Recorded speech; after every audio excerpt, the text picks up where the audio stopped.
Sejam muito bem-vindos à Igreja Memorial Batista. Antes de iniciarmos mais um culto de adoração a Deus, pedimos a sua preciosa atenção para os seguintes avisos. A comissão gestora da crise pandêmica, composta pela diretoria da igreja, conselho pastoral, assessoria jurídica e médica, decidiu adiar o retorno dos cultos presenciais no templo. Após análise cuidadosa do decreto número 40846 do GDF, datado de 30 de maio de 2020, autorizando a retomada dos cultos presenciais a partir de 3 de junho, a comissão decidiu pela cautela e observação da evolução do Covid-19 em Brasília. A volta dos cultos presenciais se dará somente no dia 28 de junho, domingo, pela manhã. Enquanto não retornarmos, nossos cultos continuam online. Antes de 28 de junho, em tempo hábil, haverá outra reunião da comissão, avaliando a evolução da doença na cidade. Os cultos de oração matinal, que ocorrem de segunda a sábado, das 8 às 9 horas, estão sendo realizados por meio de teleconferência via aplicativo Zoom. Para participar, entre em contato com o pastor Francisco. Continue participando do Projeto Cavalcante por meio de sua oração, do apadrinhamento de crianças e de ofertas específicas para concluirmos a construção do templo. Acompanhe agora as fotos da evolução das obras em Cavalcante nesta semana.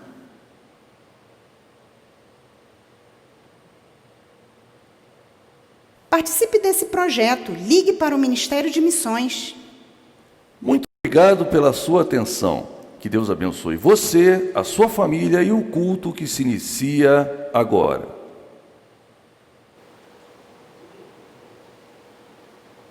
Mais uma vez, o nosso bom dia a você, internauta, membro da Igreja Memorial ou não, por esta manhã tão alegre, tão abençoada, em que estamos na presença do Senhor aqui neste local.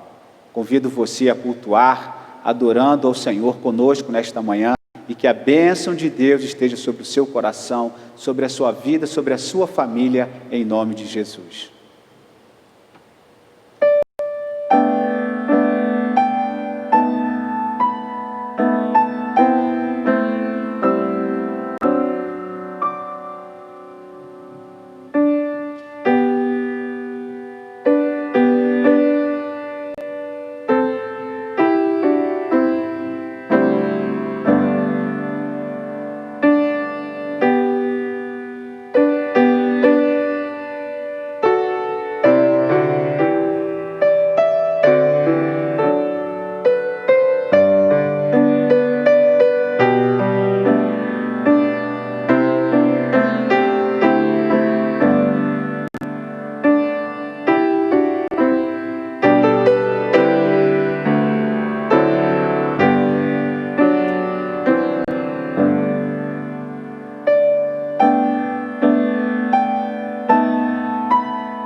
Bom dia, irmãos. Neste momento, gostaríamos de convidar todos em suas casas, reunidos para louvar a Deus, que abram as suas Bíblias em Lucas 24, de 1 a 6, e leiamos juntos esses versículos.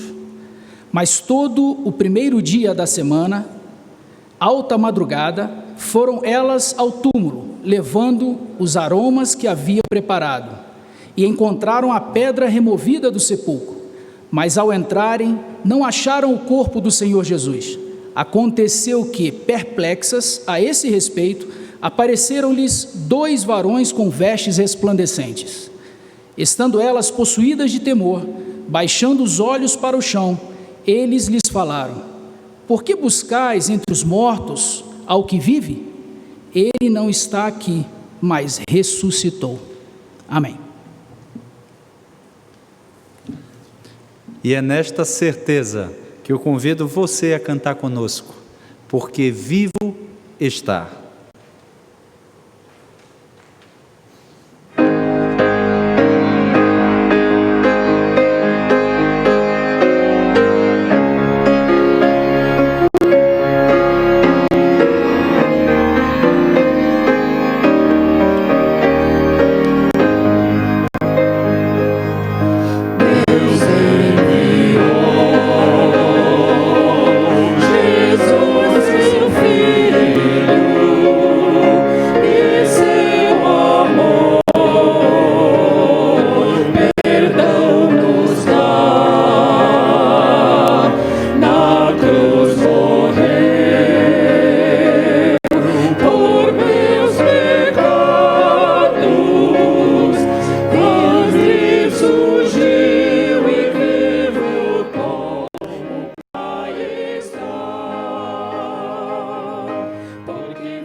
Porque vivo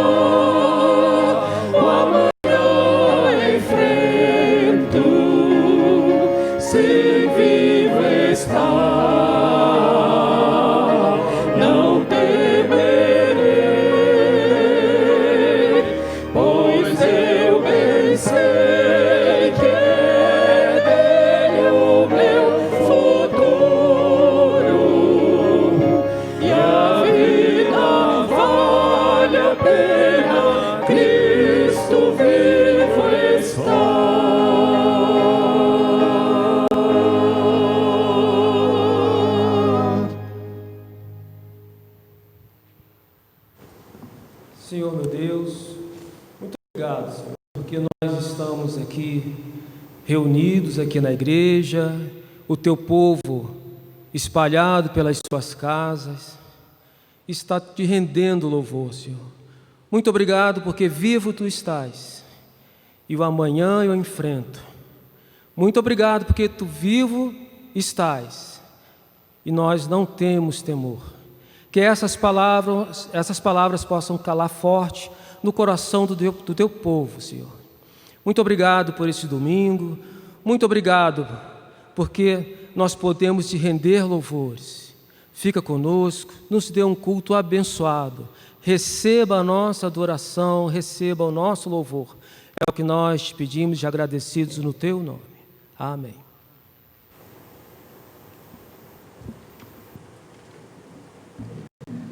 Trazei todos os dízimos à casa do tesouro, para que haja mantimento em minha casa.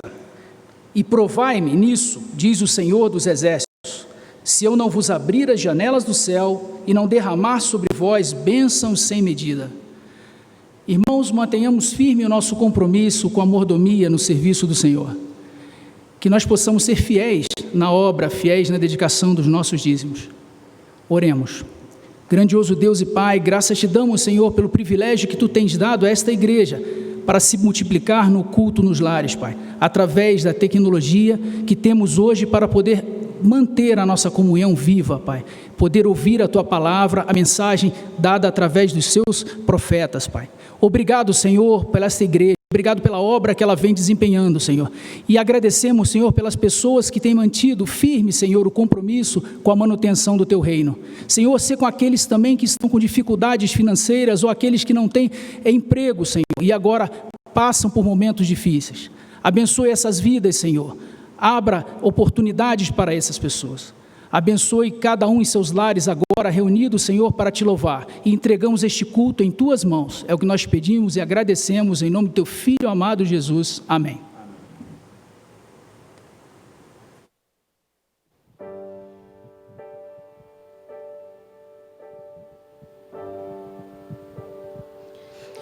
Oh, quem sou eu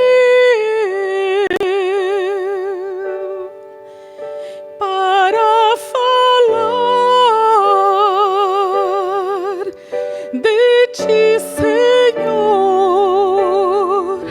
Sou um pecador, mas eu não posso deixar de adorar tua glória. Eu louvarei com minha voz, Cordeiro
Graça e paz, irmãos.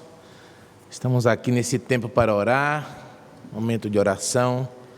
Quero ler um texto da palavra de Deus para os irmãos. Quando moabitas e filisteus assolavam contra o povo de Israel, temendo perecer, o povo clama a Samuel que ore por eles. E Samuel diz no versículo 12, no capítulo 12 do versículo 23, quanto a mim, longe de mim que eu peque contra o Senhor dos Exércitos, deixando de orar por vós. Antes vos ensinarei o caminho bom e direito. Essa era a visão de Samuel. A oração era algo muito importante, que ele temia pecar contra o Senhor não orando. Estamos aqui para orar por todos os nossos irmãos, por você que está em casa, orar pelos nossos enfermos também, orar também ao Senhor por aqueles que estão passando por procedimento cirúrgico essa semana, pelos enlutados da igreja, por aqueles que por algum motivo perderam emprego também. Nós sabemos que esta patologia terrível tem levado a essa situação. Nós queremos também lembrar os nomes do irmão Marcelo, perdeu seu irmão há pouco, a irmã Renilda também, lembramos de orar pelos enlutados da nossa igreja, mais recentes, pelo irmão Marco Ribas, pelo John, a situação do John se agravou, o John é primo da Viviane, e também orar pela irmã Lourdes, que é irmã do irmão Mário Lopes. Ela também passará por procedimento hospitalar durante essa semana e pedir oração também. Orar por você também, meu irmão, que está em casa, sofrendo também a solidão muitas vezes, né, a angústia de querer estar no templo do Senhor e não poder, mas temos a firme convicção que os nossos corações estão todos ligados diante do Senhor para continuarmos adorando ao Senhor e servindo sempre. Vamos orar nesse instante. Coloque sua mão no seu coração para que possamos juntos estar em comunhão com o Senhor orando nesse tempo. Senhor Deus e Pai, muito obrigado, Senhor. Obrigado, ó Pai, porque apesar de todas as dificuldades, Senhor Deus, de todas as angústias que vemos passando, ó Pai, nós sentimos ainda maior a Tua presença conosco, ó Pai. O Senhor ao nosso lado, como nos garante a Tua palavra, que até o final dos séculos esta presença bendita, o calor do Teu Santo Espírito, a consolação do Espírito Santo do Senhor acompanharia o Teu povo. Temos a convicção e já agradecemos também por isso, Senhor, que o Senhor Jesus, quando foi assunto ao céu, deixou conosco o Consolador, aquele que seria igual a Ele, que faria coisas grandes também através das nossas vidas, mas que estaria nos consolando, nos confortando, nos mostrando o caminho e nos convencendo do pecado, da justiça e do juízo. Ó Pai, obrigado pelo Teu Santo Espírito conosco, guiando a Tua igreja nesses tempos tão difíceis, Senhor Deus. Nós queremos agradecer também, Pai, por todos os irmãos que colocam diante do Senhor um motivo de gratidão nesta manhã, por mais um ano de vida, por mais um ano de matrimônio, Senhor Deus, por uma bênção alcançada, Senhor Deus, pelo ar que respiramos, ó Pai, pelo pão que não tem faltado, Senhor Deus. Ó Pai, muito obrigado, Senhor, porque a Tua palavra tem se cumprido em nossas vidas e a Tua igreja se rende ao Senhor desta manhã, de joelhos, sentados, em pé, independente da posição do corpo, as nossas almas estão de joelhos diante do Senhor, agradecendo ao Senhor por tão grande amor, pela Tua bondade infinita e pelas Tuas misericórdias, Senhor Deus, que nunca cessam, ó Pai. Muito obrigado, Senhor. Ó Pai, neste tempo pedimos ainda por aquelas famílias enlutadas da Tua igreja, Senhor Deus, o nosso querido irmão Marcelo, ó Pai. Ó Senhor Deus, ser com ele, com a sua família, ó Pai, confortando aquele coração, também com a irmã Renilda, Senhor Deus, que perdeu a sua sobrinha há pouco, ó Pai, abençoa a Tua filha, que tem te servido, ó Pai, pregadora da Tua palavra, Senhor Deus, evangelista, Senhor Deus. Ó Pai, ser com a Tua filha, confortando o seu coração neste tempo também. Nós clamamos ao Senhor, ó Pai, pelos Teus filhos que estão enfermos, Senhor Deus, por qualquer tipo de patologia, Senhor. Abençoa, Pai, dá a cura, Senhor Deus. Nós cremos no Teu poder.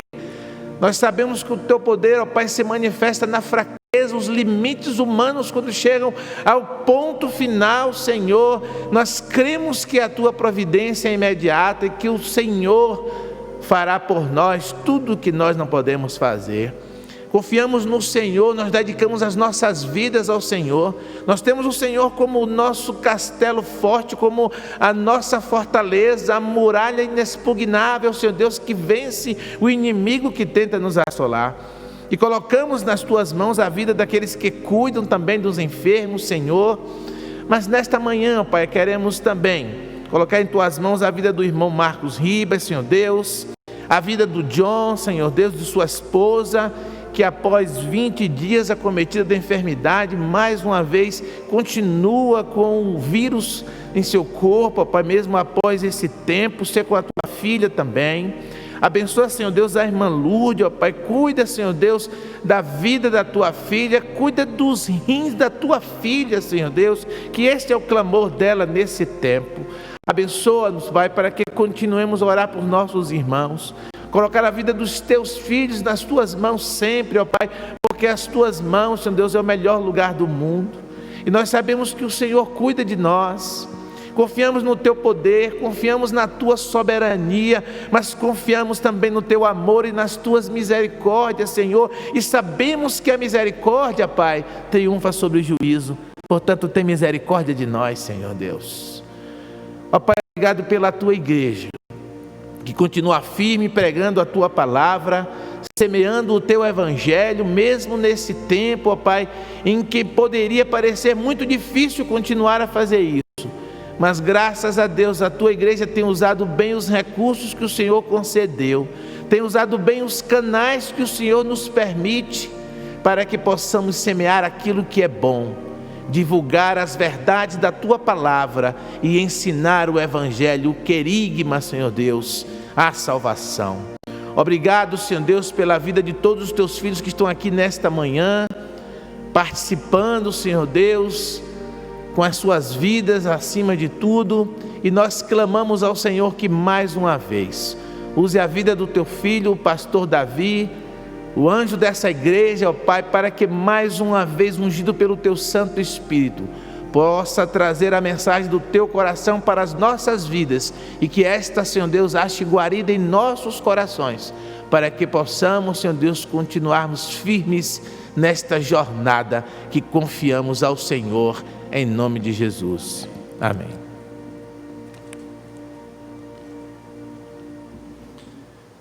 Que você continue assim como você está, nesse espírito de oração, e que possamos preparar agora os nossos corações para receber a mensagem que Deus tem para nós nessa manhã, cantando este belo hino, esta oração logo de manhã, buscando a presença do Senhor.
Noite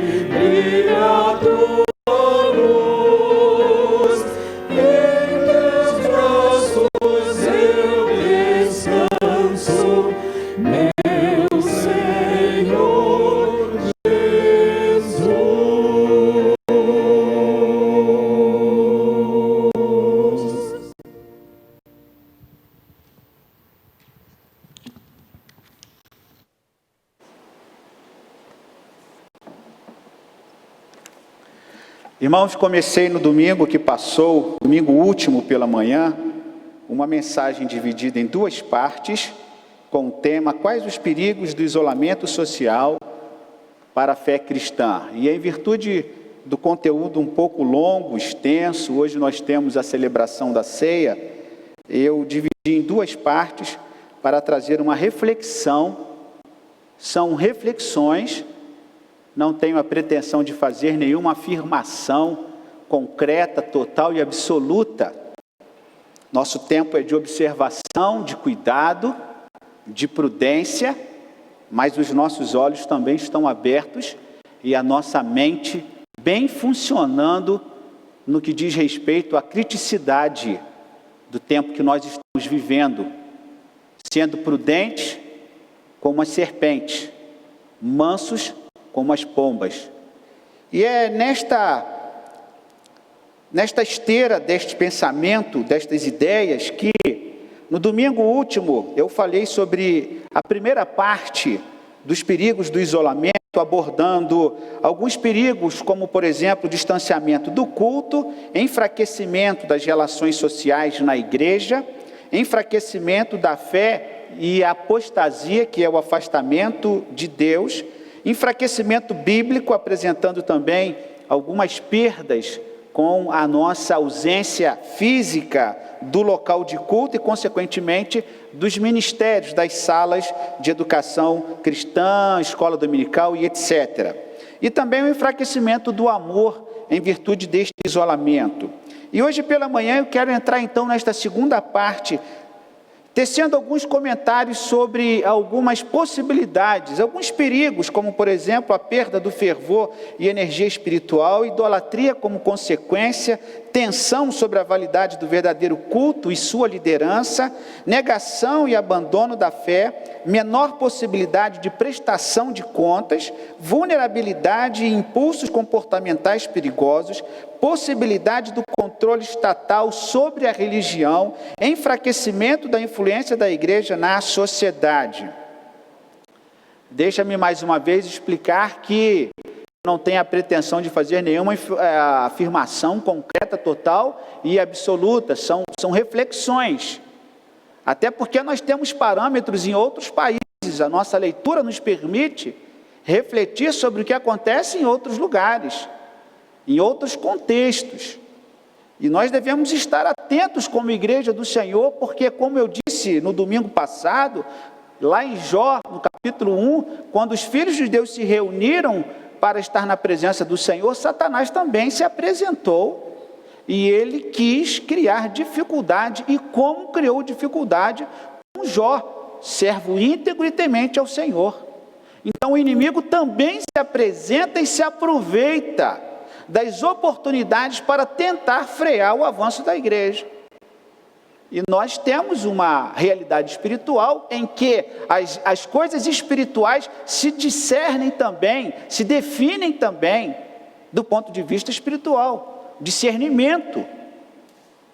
E, em primeiro lugar, perda do fervor e da energia espiritual. Eu quero explicar ao irmão que alguns tópicos eu irei avançar um pouco mais, alguns tópicos eu irei trabalhar um pouco mais, até para que não se torne repetitivo com alguns assuntos abordados na semana que passou. Então, um dos perigos, hoje aqui apresentando ao irmão, a ausência do templo e, consequentemente, a privação da liturgia do culto, seja ele qual for, ele com certeza produz uma diminuição do fervor e da energia espiritual. E aí eu faço referência a todos os templos, a todas as organizações religiosas, a todas as instituições, não apenas a igreja evangélica, mas no contexto nacional, no contexto de religiosidade, inúmeras igrejas, templos, religiões, credos, grupos, comunidades que foram afetadas e alcançadas pelo decreto nacional,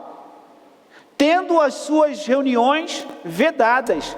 Consequentemente, esta ausência do templo priva as pessoas de um relacionamento mais profundo, no desenvolvimento de uma energia espiritual, de cântico, de louvores, de adoração, de contrição, estando a igreja reunida, o louvor, o poder que existe nisto, o poder das orações, o poder de Deus através do seu Espírito trabalhando no momento do culto, com certeza este distanciamento, esta igreja vazia, bancos vazios, naturalmente que provoca sim tristeza. E muitos questionamentos nós passamos a ter a partir do vazio.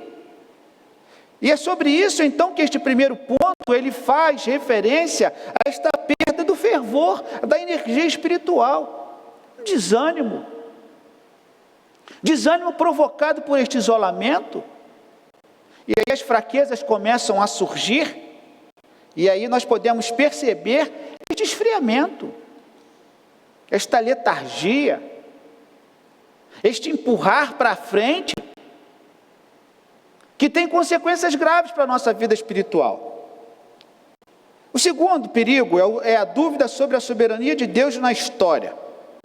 Segundo perigo do isolamento, do distanciamento. Por que este ponto? Porque Deus, em sua soberania, e o conceito de soberania trabalha exatamente a questão de domínio e controle total do Senhor sobre toda a criação, sobre toda a ordem do universo e sobre toda a história da humanidade, ainda que Deus permita ao homem a sua escolha, o seu livre-arbítrio, mas nós não podemos ausentar e tirar o Senhor do seu trono, em sua soberania, o soberano Deus que controla a natureza, que controla todas as coisas segundo o seu desejo, o seu querer, cumprindo os seus propósitos.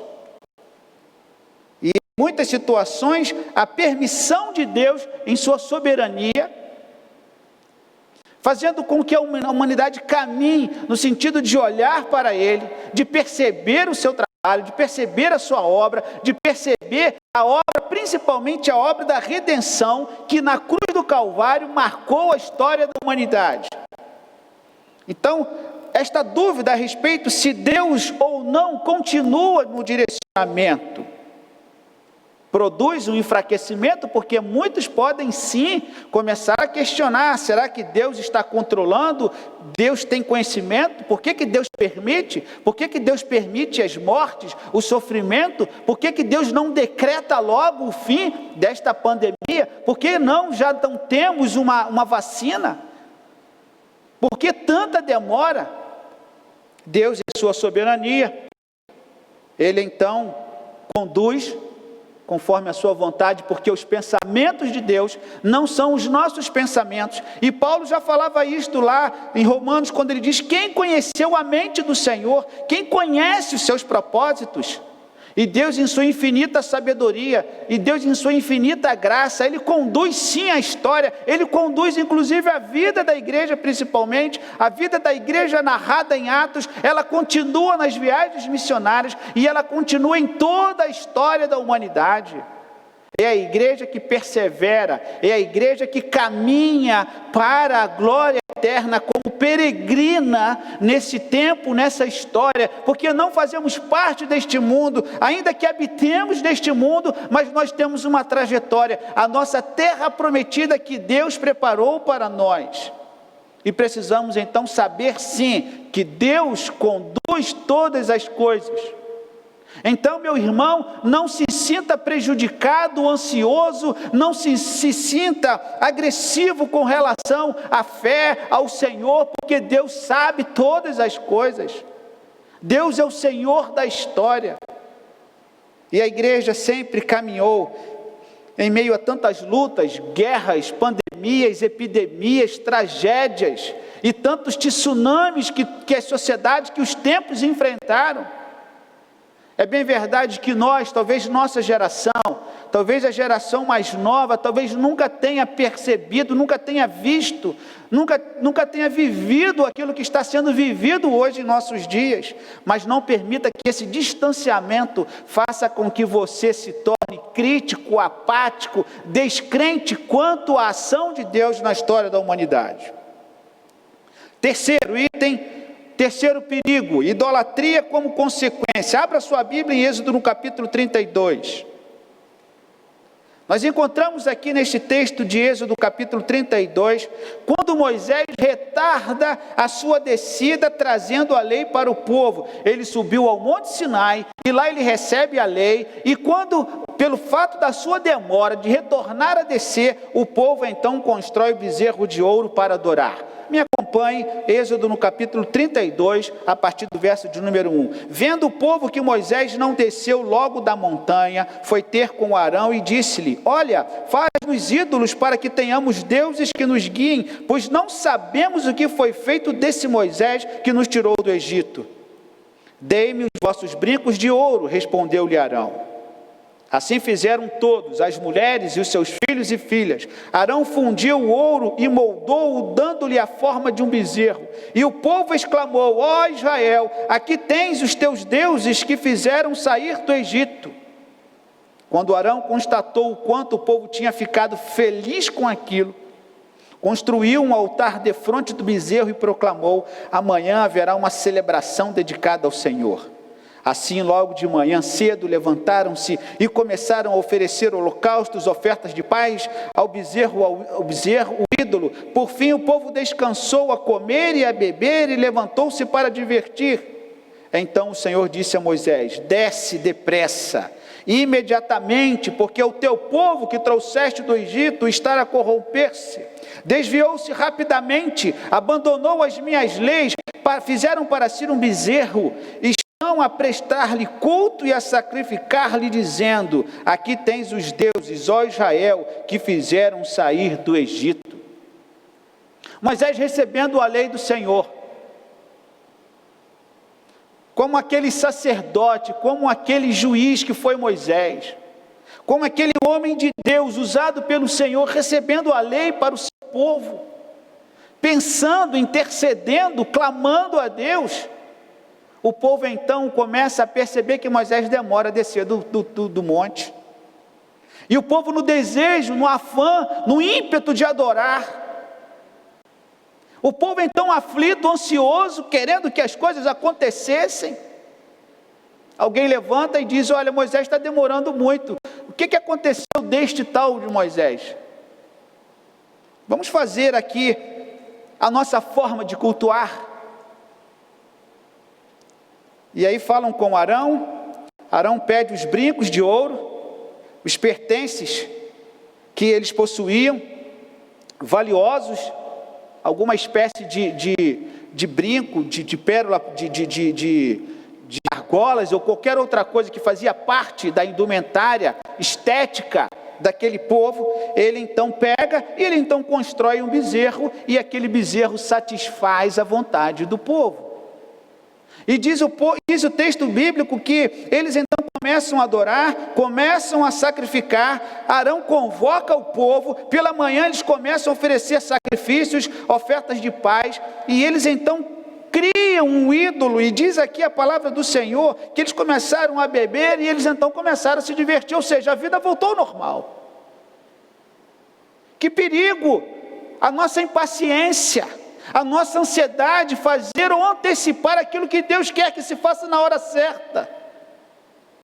Que perigo nós nos distanciarmos da fé quando nós perdemos a paciência, a nossa calma, quando perdemos o equilíbrio e quando nós começamos a questionar a soberania do Senhor. Por quê? Porque nós queremos cultuar, porque queremos retornar, porque queremos voltar para o local do culto.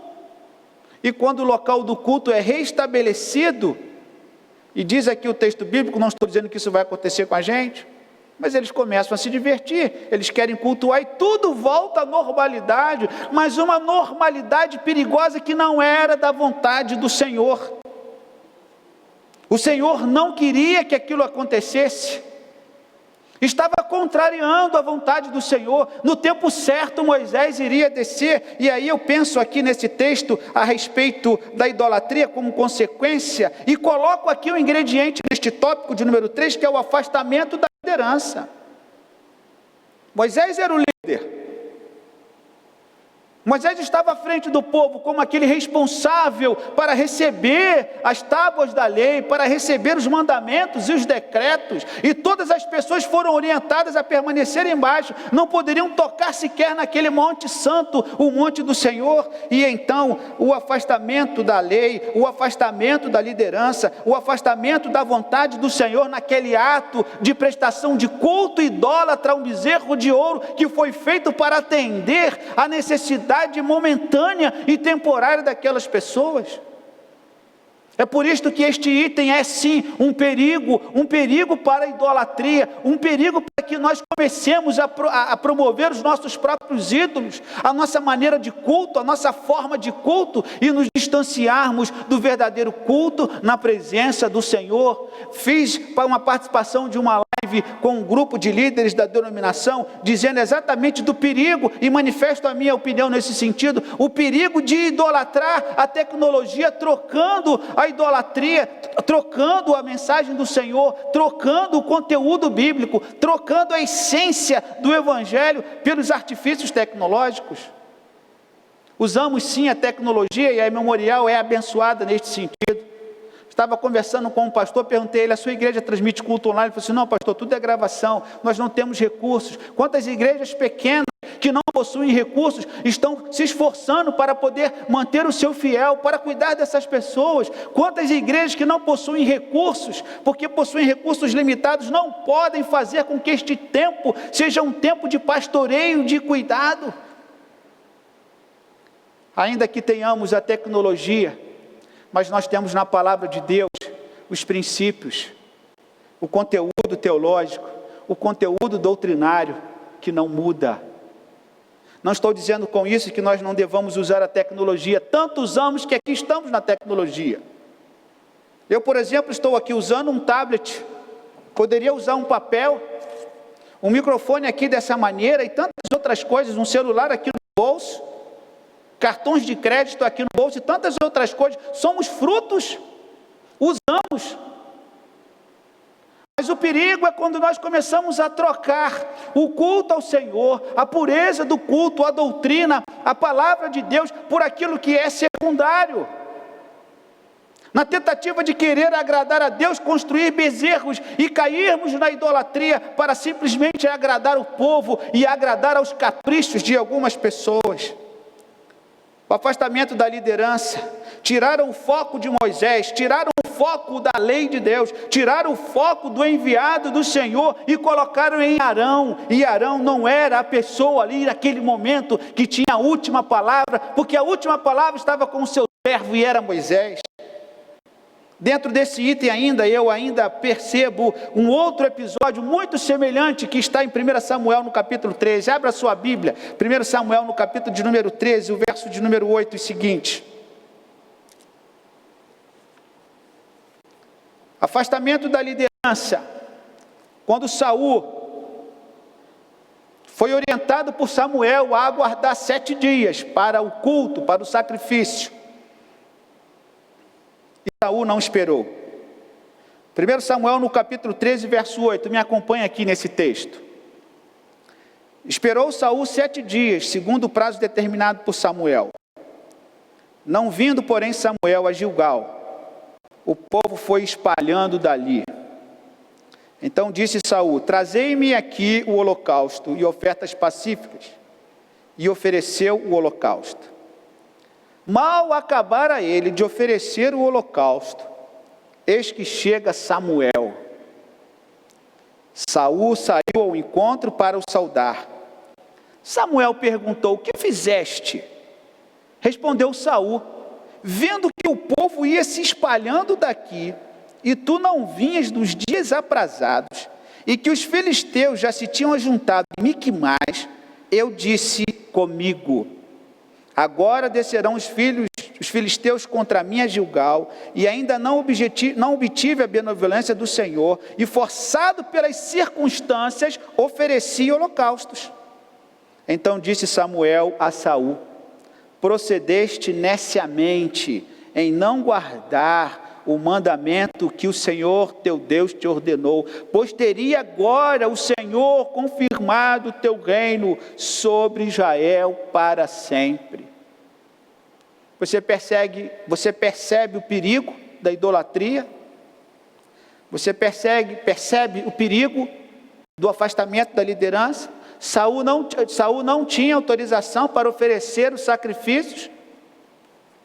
Da mesma maneira como em Êxodo 32, o povo foi chamado para esperar Moisés no tempo certo, Saul também precisava esperar o final, o desfecho, porque Samuel iria voltar. Irmãos, Moisés iria descer, Samuel iria voltar. E deixa-me fazer aqui uma analogia. Nós estamos aflitos com este tempo, muitas especulações, muitas divergências doutrinárias. Cristo está voltando ou não? Isto é sinal no mundo inteiro. Deixa-me dizer uma coisa: Moisés desceu, Samuel desceu e Cristo também voltará. Ele descerá. O que compete a nós? O que o povo em Êxodo 32 precisava com relação a Moisés? Precisava aguardar. Não entrar pelo caminho da idolatria para atender, inclusive, algo que era legítimo, que era importante. Eles queriam adorar ao Senhor, mas eles precisavam esperar. E assim como aconteceu com Saul, ele precisava esperar Samuel. E foi tão grave que Samuel repreendeu de maneira severa, e ali Saul pôde saber que o seu trono já tinha sido reprovado. E o Senhor já o tinha abandonado. Por quê? Porque ele perdeu o seu foco, o foco da espera, o foco da determinação, o foco da paciência. E é sobre isto que eu entro no quarto perigo. Caminho então para o quarto perigo, porque isso pode nos levar exatamente a questionar o culto, a questionar a liderança, achando que a liderança deveria tomar esta atitude ou tomar uma outra atitude. E seja qual for a atitude a ser tomada, sempre haverá críticas. Sempre haverá críticas. O amadurecimento pastoral, inclusive, caminha pelo recebimento de críticas. Muitas delas nos fortalecem, outras magoam, entristecem. Mas não estou aqui para lamentar. São coisas inerentes ao ministério pastoral, né, pastor Jair? Nós sabemos disto. E todos são criticados. Talvez sejamos criticados aqui por alguma coisa, mas você na sua casa é criticado porque você deixa o arroz queimar, o ovo não sair como alguém quer. São críticas.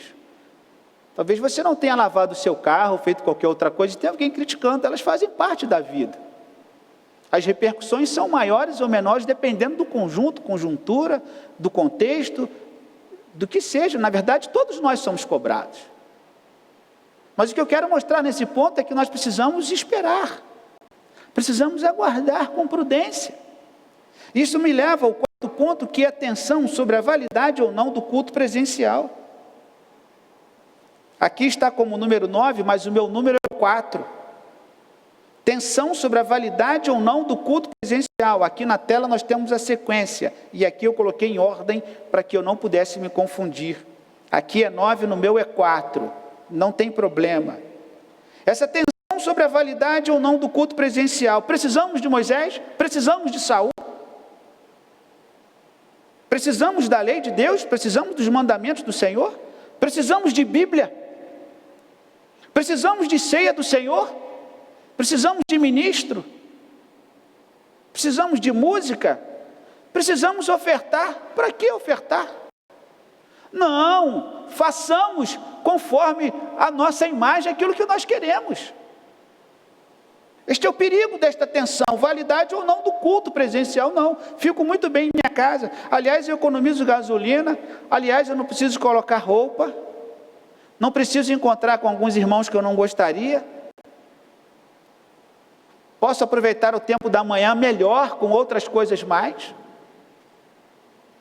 Naturalmente que muitos começam a refletir sobre isso. Não, de fato, podemos abolir a ideia de templo, de local. Seria tão bom se nos reuníssemos apenas nas casas. Mas lembre, meu irmão, que Atos nós vemos incansavelmente a igreja que se reúne todos os dias, de casa em casa e no templo, ainda que a nossa teologia nos mostre que Deus não habita em templos feitos por mãos de homens, mas a Bíblia também nos ensina que a igreja é um ajuntamento, que a igreja é uma reunião de pessoas, de salvos e convertidos, e é por isso que nós valorizamos e pensamos na manutenção do local do culto da igreja. Podemos questionar. Voltando à época lá dos juízes, cada um fazia o que queria, e quando as coisas iam de mal a pior, Deus levantava um líder, em geral um juiz. Nós tivemos vários juízes, Otoniel, Débora, Sansão, Gideão e tantos outros. Mas esta tensão, validade ou não precisamos, é um perigo que algumas pessoas correm, desse questionamento da validade do local de culto. E aí eu caminho para o outro ponto, que é a negação e abandono da fé. Se eu não preciso de templo, se eu não preciso de ofertas, se eu não preciso de cooperação, de comunhão, se eu não necessito de absolutamente nada, eu posso começar a construir a minha espiritualidade, que inclusive é algo muito do nosso tempo. A espiritualidade no esporte, a espiritualidade na medicina, a espiritualidade na educação, a espiritualidade como algo cultural que vem sendo incorporado na vida das pessoas, porque o ser humano é sim um ser espiritual, que vai inclusive além das fronteiras culturais, porque é todo ser humano em todos os lugares.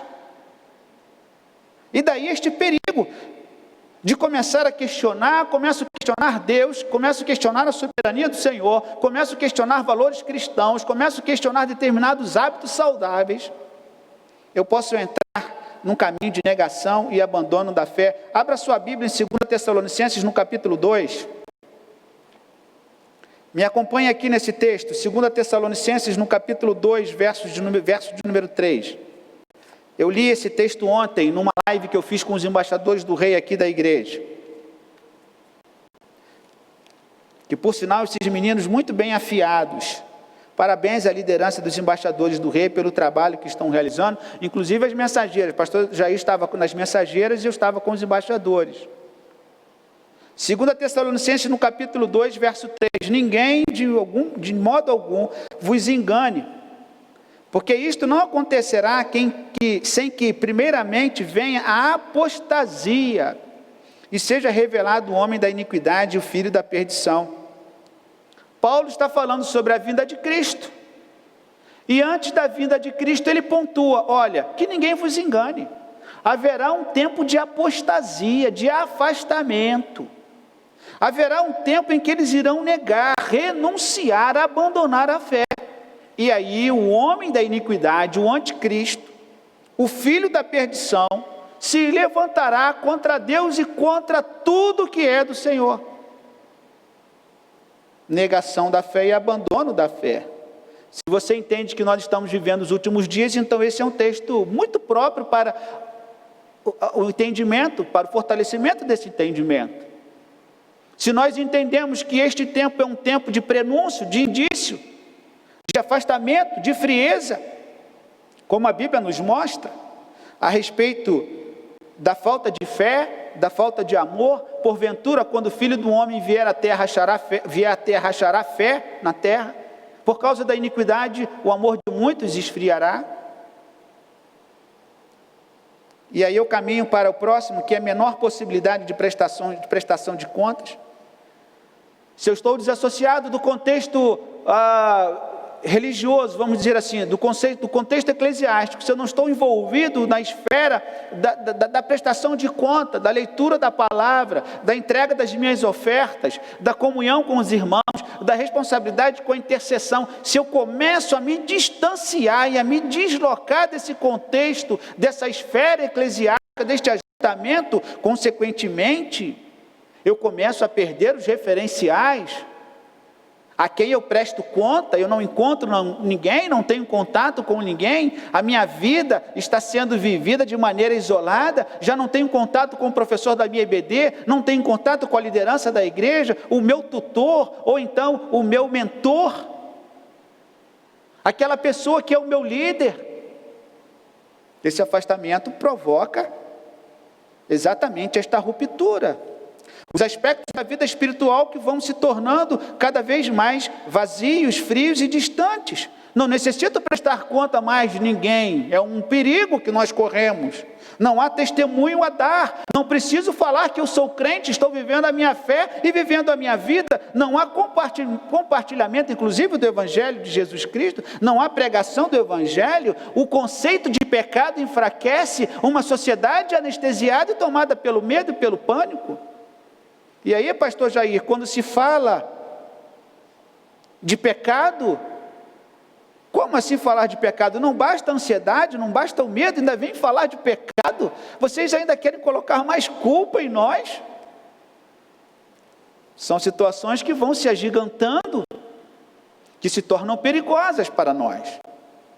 E daí eu caminho para o próximo, que tem a ver com este que eu acabo de citar, que é a vulnerabilidade e impulsos comportamentais perigosos. Me torno vulnerável, começo a permitir determinados hábitos que eu não tinha, tentações que surgem, comportamentos perigosos, por exemplo, depressão, ansiedade, tendência a suicídio. Nós temos sabido que isto de fato tem acontecido. O aumento da violência em casa, o aumento da agressividade nas suas várias formas, o crescimento da indústria do entretenimento, que inclusive abriu canais adultos nesse tempo de pandemia para poder facilitar a vida de muita gente, e outros meios perigosos, como por exemplo, o aumento do uso do álcool e das drogas, para citar apenas alguns comportamentos. Em virtude do isolamento e do distanciamento, as pessoas se tornam sensíveis, vulneráveis. E elas então começam a permitir, de maneira gradativa, esses impulsos comportamentais perigosos. Não tenho prestação de contas, não tem ninguém que me acompanha, estou cumprindo meu isolamento. Mas lembre-se de Jó 1, quando os filhos de Deus se apresentaram diante do Senhor, Satanás também apareceu. Prosseguindo aqui, possibilidade de controle estatal sobre a religião. E aqui notem bem, meu irmão, possibilidade. Não vá sair dizendo que o pastor da Memorial disse que a partir de agora o Estado vai interferir em tudo quanto é ação. Não, pelo contrário, é algo que acontece e é possível sim, na história da humanidade, igreja, Estado. Aliás, alguém escreveu que este tempo é o tempo dos grandes gigantes da humanidade. Por um lado o Estado, por outro lado a igreja e do outro lado a ciência. É um conflito entre os gigantes. E quem é que está com a razão, né, pastor? Quem está com a razão é o tempo. Cada um advogando a sua verdade, o seu comportamento é legítimo, é natural que aconteça. Os conflitos irão surgir se por um lado nós temos esta possibilidade aí do controle estatal sobre a religião. Por quê? Porque o Estado é regido por leis mandamentais, são decretos que tornam obrigatória a sua observância para todo cidadão, independente da sua religião. Ninguém que se diz batista ou qualquer outra religião vai dizer, não, eu não vou pagar o IPVA porque eu sou crente. Isso não existe. Isso não existe, não há a mínima possibilidade. Não, eu sou crente, então eu não vou tomar remédio, não vou pagar imposto de renda porque eu sou crente, porque o sangue de Jesus me libertou de todo o pecado, então eu não preciso disso, porque meu reino não é deste mundo. Lembro-me de um jovem que veio perguntar para mim, ele veio contar a sua façanha, que ele estava pregando o evangelho às 2h da manhã num bairro residencial, e ele estava afoito, eufórico, feliz, radiante, porque ele estava testemunhando, pregando num carro de som, no microfone, em voz alta, 2h da manhã, quando ele foi abordado por uma viatura, E a viatura pegou e levou ele para a delegacia, e ele veio me perguntar se ele estava certo, se o policial estava errado. Eu falei: rapaz, se eu fosse polícia eu faria a mesma coisa. Você tinha que ser preso. Existem leis. A nossa fé não tira a nossa capacidade de observar aquilo que o Estado impõe como lei, como regra. Não se pode barulho, não se pode determinadas atividades a partir das 22 horas. Tudo bem, não entra no mérito que se fosse talvez outra atividade, talvez até pudesse, talvez até alguém iria entrar na roda. Mas não entro aqui neste mérito. O fato é que nós precisamos observar as leis. Estávamos num grupo no interior da França, um grupo de mais ou menos 20 pessoas, e queríamos fazer uma espécie de culto no meio da rua, numa cidade da França que eu não me lembro qual o nome. E começamos ali a pensar, vamos cantar, vamos fazer aqui uma roda. E alguém disse assim: não, nós não estamos no Brasil, nós não podemos fazer isso, daqui a pouco a polícia vai passar e vai desfazer o grupo. Não, vamos, não tem problema, não é brasileiro, você sabe como é que funcionam as coisas. E começamos, ministro, não passou 5 minutos, uma viatura da polícia e dispersou o grupo, falou assim: aqui não pode ter nenhuma organização, nenhum ajuntamento, nada, absolutamente nada. São leis.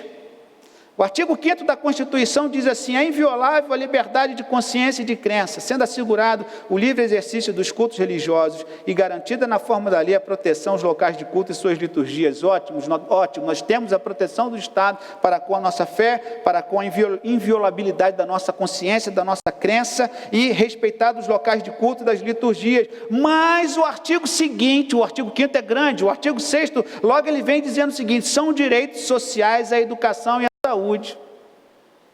A mesma Constituição, o mesmo texto constitucional que permite e que garante a liberdade do culto, ele também garante a liberdade de saúde. E de um lado nós vemos então o direito à fé com o exercício da autonomia federativa de outro lado.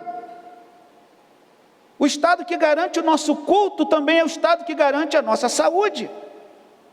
E em nome da saúde pública e do interesse da coletividade, não somente as instituições religiosas sofreram interferência direta a partir dos decretos, impedindo os cultos presenciais nas igrejas, levando a um desconforto em alguns segmentos religiosos, no entendimento de alguns como uma afronta à liberdade de culto, muito bem garantido pelo texto em tela, o artigo 5º. E para muitos também algo de difícil entendimento, a atividade religiosa não foi considerada uma atividade essencialmente declarada pelo Estado. Alguém inclusive falou comigo: pastor, como que uma lavanderia é atividade essencial e a igreja não é atividade essencial?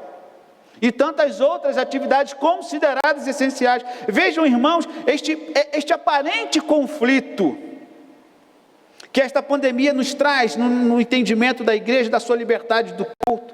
Se por um lado nós temos as nossas garantias invioláveis do local de culto e sua reunião, por outro lado temos também a ingerência do Estado nas atividades gerenciais da igreja, nas atividades eclesiásticas, demonstrando assim que o direito religioso constitucional não é tão absoluto como nós sabemos. Há muitos doutrinadores que possuem esse entendimento. Na verdade, isso é pacificado na doutrina jurídica. Num aparente conflito de interesses, a saúde, a dignidade humana, a vida, ela deve prevalecer, e é por isso que nós obedecemos às nossas leis estatais. Por isso que nós fechamos as portas. Por isso que nós entendemos que esse é o tempo da igreja trazer a sua contribuição, mas como eu disse, devemos estar atentos e alertas. Por quê? Porque nós sabemos, irmãos, não sejamos tão ingênuos, tão inocentes. O site Portas Abertas, Missões Portas Abertas, uma das maiores organizações missionárias do mundo, nós percebemos quando eles trazem um parecer muito equilibrado sobre a ambiguidade da lei do conhecido artigo 88 do Código Penal boliviano, quando o governo daquele país, numa introdução de uma terminologia, criou um espanto em toda a nação boliviana. Quando ele diz o recrutamento de pessoas para participação em conflito armado ou em cultos ou organizações religiosas seria uma ofensa digna de punição. Ora, quando ele coloca aqui a possibilidade de uma reforma, de uma alteração legal num texto constitucional, no contexto no Código Penal, artigo 88, ele está de alguma maneira, no entendimento de alguns, tentando enfraquecer o trabalho da igreja. Se aproximar do trabalho da igreja na tentativa de policiar. E o site Portas Abertas fala que a Bolívia faz parte da lista mundial de perseguição. Inclusive, uma outra controvérsia da Lei 351, aprovada em 2013, que regula que as igrejas e organizações religiosas têm que se tornar pessoa jurídica, é obrigatório. Com isso, as igrejas têm que fornecer informação detalhada sobre sua membresia, atividade financeira e organização da liderança. E a ingerência do Estado na vida eclesiástica da igreja, nós não temos isto no Brasil. E o site Portas Abertas fala com cautela nesse sentido, fazendo uma observação muito interessante, muito plausível sobre isso, muito equilibrada sobre isso. O próprio site Portas Abertas fala do primeiro país que não permite a fé cristã, a Coreia do Norte, com opressão comunista e pós-comunista, Estado comunista, que não permite. Você pode entrar no site Portas Abertas, você vai perceber a Coreia do Norte como a primeira. E ele, inclusive, continua dizendo, países em observação são os que totalizam acima de 41 pontos na pesquisa da lista mundial de perseguição, que leva em conta pressão em 5 esferas da vida. Estados que interferem na vida privada, na família, na comunidade, na igreja e na nação. Portas Abertas elenca 5 itens importantes para o nosso conhecimento do perigo que a igreja corre da interferência do Estado, quando ele interfere na vida privada, na família, na comunidade, na igreja e nação. Portas Abertas liga a luz amarela. E ele então cita esses países que estão em observação, muitos países africanos com influência muçulmana, em nosso continente, Cuba, por causa do regime comunista, Venezuela, crescente pelas rebeliões e pela contrariedade do povo de maneira em geral contra o governo de Venezuela, que inclusive elenca determinadas formas de perseguição para com os crentes, num regime que eles possuem, que nós sabemos também qual é, e ele elenca também México, e ele elenca também China, inclusive menores de 18 anos não podem frequentar. A interferência estatal na internet e nos meios de comunicação. Na Índia, sistema de biometria para identificar pessoas que se convertem, e sistema de reconhecimento facial que estaria sendo implantado agora em 2020.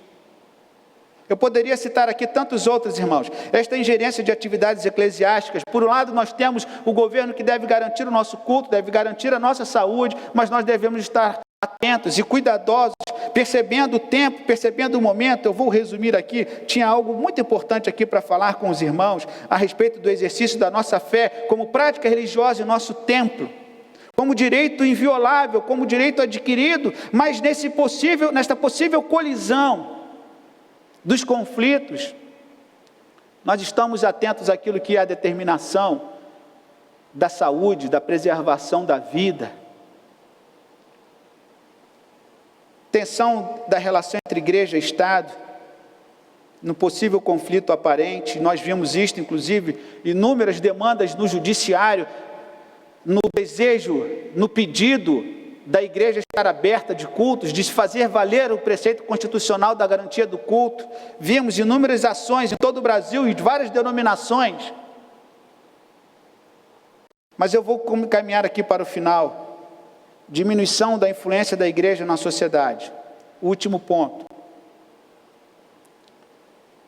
Tentativa de frear o avanço da igreja do Senhor.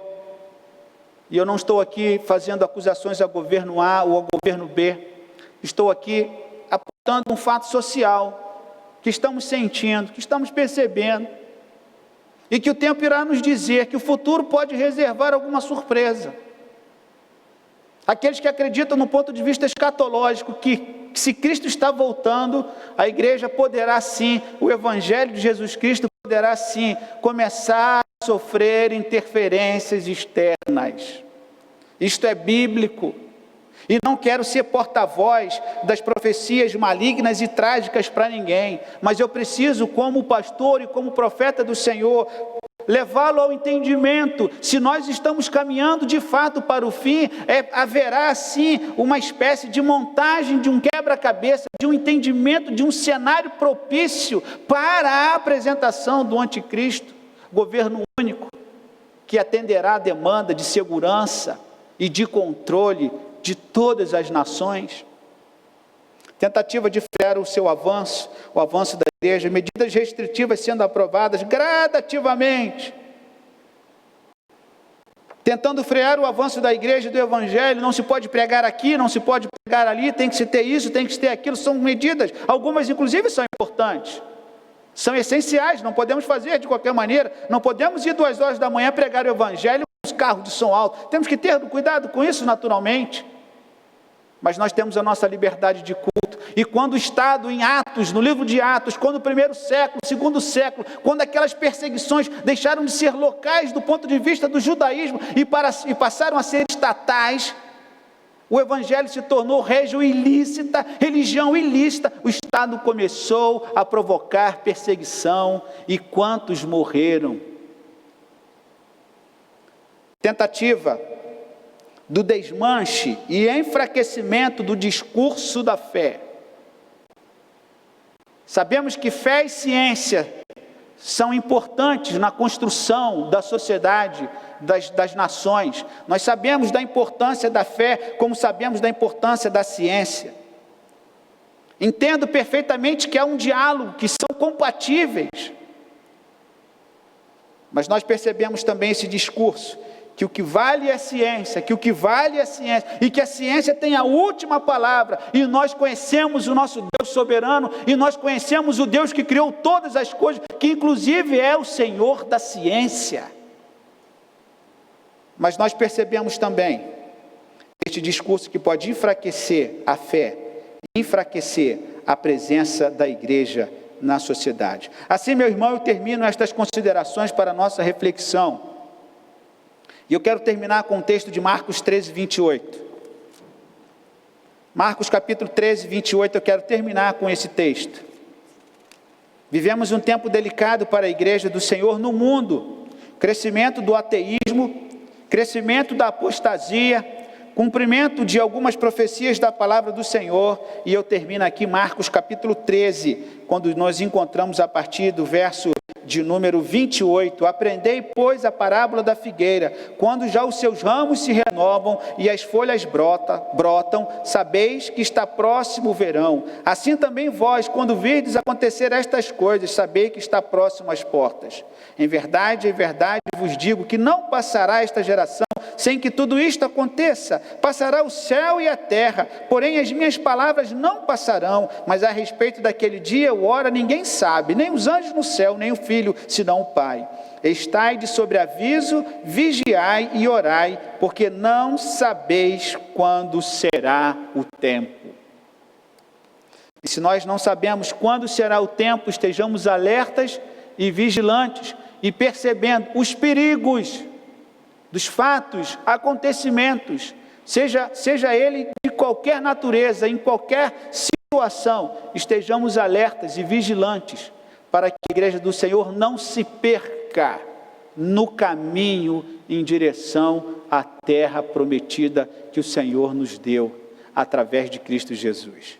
Que Deus possa abençoá-lo, meu irmão, que Deus possa nos ajudar com graça e misericórdia, a ter um entendimento, a buscar do Senhor, não respostas, porque nós não teremos para todas, mas para a nossa alegria, para a nossa paz no coração, do entendimento de que nós esperamos com paciência no Senhor, e Ele se inclina a nós. Que Deus assim nos abençoe, que Deus assim nos guarde e nos livre de todo mal. Nós teremos o nosso momento da ministração da ceia do Senhor. Vou pedir que os nossos auxiliares possam descer para o nosso momento de ceia. Vamos estar cantando, vamos estar participando de uma mensagem musical do culto gravado no dia 1º de março deste ano pelo Coro Memorial.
Conforme temos feito neste tempo de isolamento, quarentena, apenas o grupo responsável pelo culto, as equipes técnicas, nós optamos pela ministração da ceia, do irmão em casa, ou sozinho, ou com a sua família.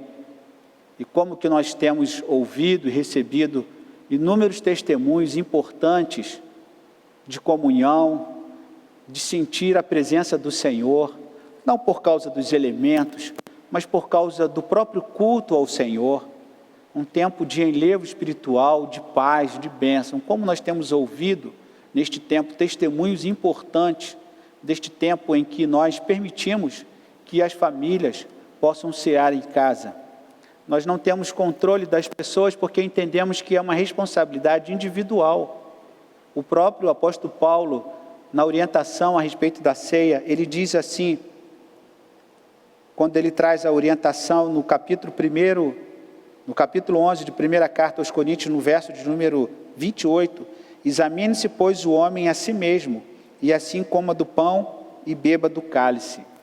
Você com Deus, você com sua família, ou você sozinho, nesse tempo de ministração da ceia do Senhor, lembrando da igreja espalhada nos 4 cantos da terra, muitas igrejas perseguidas, inclusive agora, no mês de junho, nós começamos a pensar sobre a igreja perseguida, começamos a pensar daqueles crentes que sofrem perseguições em muitos países, e que em nosso Brasil nós temos a liberdade de culto, e que devemos assim continuar orando ao Senhor e pedindo que a sua bênção esteja sobre a nossa nação. Diz a palavra do Senhor, por semelhante modo,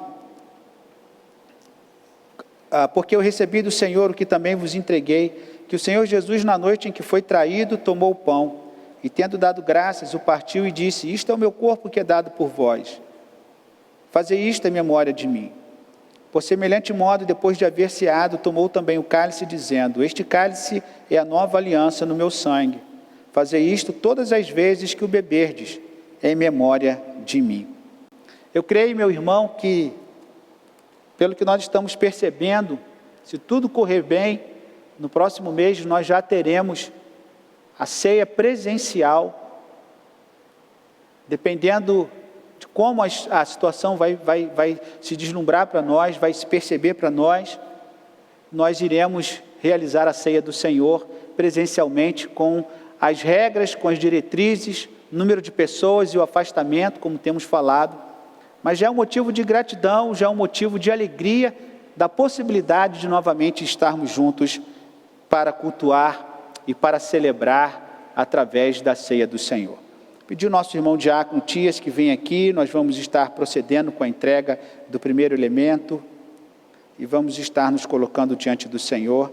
Feche os seus olhos, meu irmão, você em casa, você com a sua família, feche os seus olhos e vamos orar. Pai querido, nós te agradecemos pelo pão do céu que desceu a nós, Jesus Cristo, Senhor. Obrigado por este evangelho maravilhoso, magnífico. Este evangelho, Pai, que trata da redenção do homem, dos seus pecados, do perdão dos pecados, do perdão da culpa do pecado, Senhor. Muito obrigado, porque o Senhor desceu para ser o nosso alimento, Pai. E bem-aventurado aquele que crê no unigênito Filho do Senhor, do nome do Senhor. Obrigado, Pai, nós dedicamos a Ti este momento e fazemos isto em nome de Jesus. Comamos em memória do Senhor.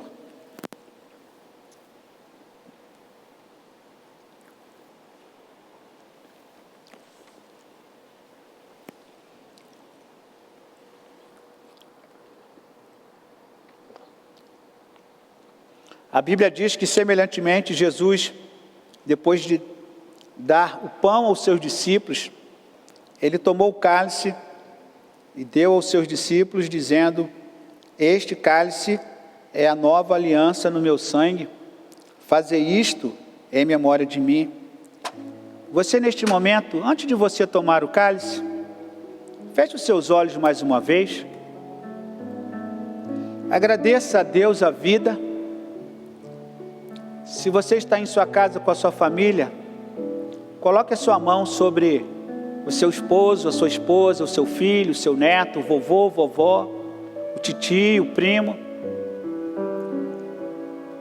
Tem este momento precioso e essencial na vida da igreja, esta ordenança, o batismo e a ceia do Senhor. Que a igreja tenha liberdade de poder continuar com o seu culto, mas também sabendo que, ainda que presos, Paulo e Silas cultuavam, engrandeciam o nome do Senhor atrás das grades, impedidos inclusive de pregar, porque Atos no capítulo 5 nós encontramos Pedro dizendo o seguinte: melhor obedecer a Deus do que aos homens. E ele então disse: não podemos deixar de falar daquilo que temos visto e ouvido, de anunciar este evangelho de Jesus Cristo. E o capítulo 5 de Atos fala que Pedro sai da prisão alegre e feliz por ter pregado o evangelho, por ter sido preso por causa do evangelho. Agradeça, meu irmão, o país que nós temos, que nos permite, que ainda com esta restrição de cunho sanitário, mas nós temos um país livre, que nos permite cultuar e professar a nossa fé. Por isso, meu irmão, agradeça com a sua família, peça as bênçãos do Senhor pela sua casa, peça as bênçãos do Senhor sobre a sua vida financeira, peça ao Senhor sobre os seus filhos, que haja paz, que haja união, que não falte a presença do Senhor. Pode faltar água, pode faltar o pão de cada dia, mas não nos falte a presença do Senhor. Pai Santo, querido, Deus Todo-Poderoso, louvado seja o Teu nome, Pai, porque o Senhor é grande, Pai, poderoso na batalha. O Senhor é Deus compassivo, amoroso, perdoador, e o Senhor é o Deus galardoador, ó Pai, daqueles que o buscam. O Senhor recompensará as obras de cada um, Pai. Muito obrigado pela igreja. As portas do inferno não prevalecerão contra ela.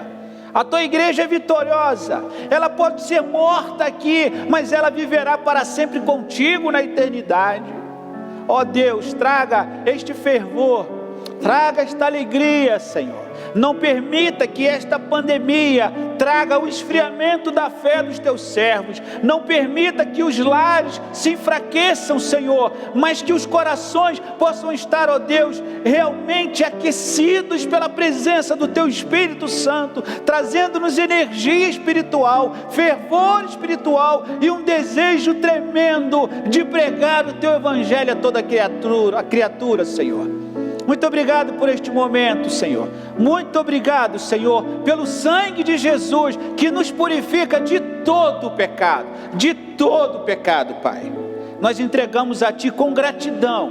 Nós, ó Deus, nos alegramos no Senhor, em Tua presença, neste momento de celebração, e fazemos isto em nome de Jesus. Semelhantemente, Ele deu o cálice aos seus discípulos e disse: tomai e bebei. Este cálice é a nova aliança no meu sangue. Fazei isto em memória de mim. Tomemos em memória do Rei da Glória.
Nós estamos chegando ao final deste culto e antes de nós terminarmos cantando Já Refúgio, a glória eterna de Jesus, o Rei dos Reis, um cântico congregacional do dia 12 de maio de 2019, eu quero agradecer a presença dos nossos irmãos conosco hoje, nossa irmã Ruth, nosso irmão Jair, nosso irmão Carlos, o Paulinho, nossa irmã Claudete. Muito obrigado pela presença de vocês, obrigado ao diácono Tias pela sua presença também aqui conosco hoje, nosso irmão pastor Jair, e a você que nos acompanhou, que a bênção do Senhor esteja sobre a sua casa.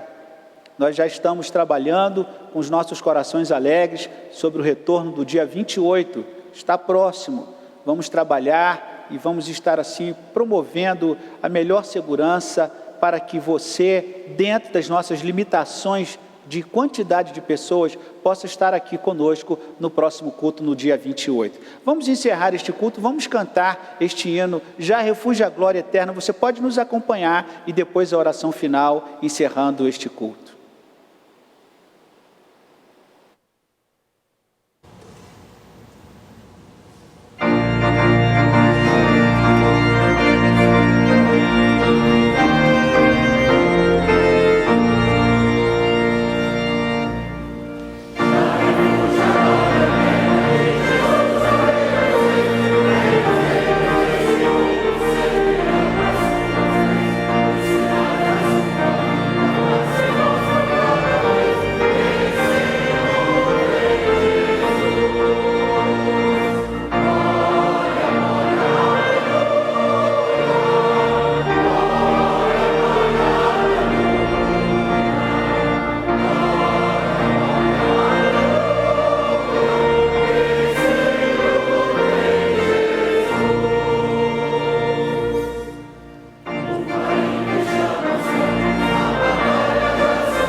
Amém.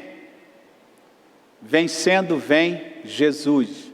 É a nossa fé no Senhor e pedimos a sua graça e a misericórdia sobre a sua vida, sobre a semana que se inicia hoje. Logo mais à noite, às 19 horas, a nossa transmissão do culto, você pode compartilhar, você pode enviar o link, você pode permitir que outras pessoas que estão privadas do culto ou do templo possam também nos acompanhar. Vamos orar agradecendo ao Senhor. Muito obrigado, Pai, mais uma vez, pela Tua igreja que está reunida nos 4 cantos da terra, por este Evangelho de Jesus Cristo que alcançou o mundo, que mudou gerações, que mudou inclusive nações, que se fez presente na elaboração, na construção de inúmeras sociedades. Nós te louvamos, ó Pai, porque este Evangelho chegou ao nosso Brasil. Muito obrigado, Senhor, pelo nosso Brasil, nosso querido Brasil, que amamos e queremos vê-lo em crescimento, em prosperidade, numa nação justa, livre, numa nação, ó Deus, que nós possamos ter orgulho de poder dizer que nós somos brasileiros, Pai. Que haja uma nação que, de fato, a ordem e o progresso possam, Deus, estar sendo observados em nosso Brasil. Pai, nos abençoe neste dia, nesta semana, e que o amor de Deus nosso Pai, a graça maravilhosa de Jesus Cristo e a comunhão do Espírito Santo, o nosso Consolador, esteja sobre a tua igreja hoje e para todo sempre. Amém e amém.